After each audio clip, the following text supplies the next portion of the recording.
Assalomu alaykum. Ismim Yoqub. Bu agrokompaniyasining konsultant agronom lavozimida ishlayman. Bugun tushuncha bermoqchi bo'lgan dorilarimizdan bittasi O'zbekiston yengil dorilardan bittasi cho'mbokdan hisoblanadi. Cho'mbokdan insektit gruppasiga kiradi. Упаковкasi 3 kilolik. Sostavi karbon sulfan bilan bifidrin bo'ladi.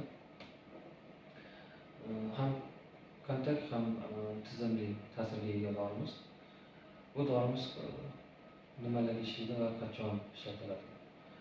Bu dorimiz ekilish vaqtida o'sha yerga solib ekiladi. O'sha ekinni to'g'ridan to'g'ri o'sha chuqurchasiga solib ekiladi. 3 grammdan 5 grammgacha har bitta ko'chat tagiga. Yoki piyozlar bo'ladigan bo'lsa, xorij ekinlardan masalan kartoshkalar bo'ladigan bo'lsa, o'sha amofoz ishlatilayotgan vaqtida, ishlov berish vaqtida ishlatsa bo'ladi. Bu dorimiz uzoqgacha ekinni hasharotdan himoya qila oladigan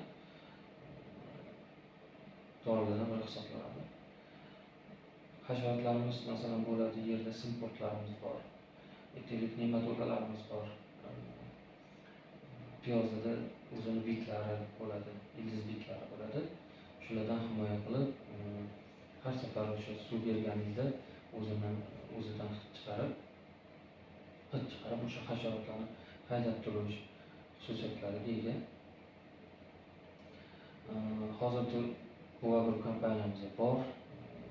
Hozir mana YouTube, Instagram kanallarimizdan bemalol bizga aloqaga chiqib zakaz berishingiz mumkin. Ko'pchiligimiz qiynalmayotgan shu nematodalar kemalar ishlatilsa, shu ko'chat ekish vaqtida hali ilk nematodik iltizga kirmasidan oldin ishlatilsa, o'zini juda yaxshi effektini beradi. Keyin qayta ishlash shart bo'lmaydi, xudo xolasa. Yana qanaqadir savolingiz bo'lsa yoki takliflaringiz bo'lsa, bemalol kommentariyga yozinglar. Qo'ldan kelgancha javob berishga harakat qilaman.